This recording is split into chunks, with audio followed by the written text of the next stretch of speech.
April 22, 9:30 in the morning, London City, Ontario, Canada.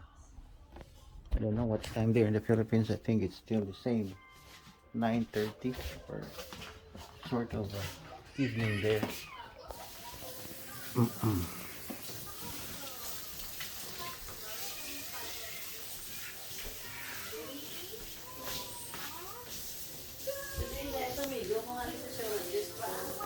Sabihin?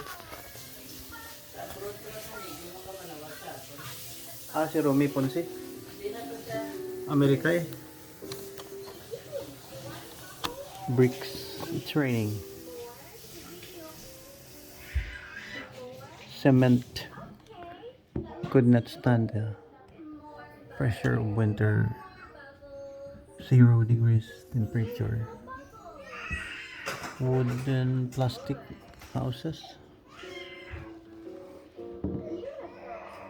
Very silent place. You're okay, Grayson. You're okay. Going spring this time.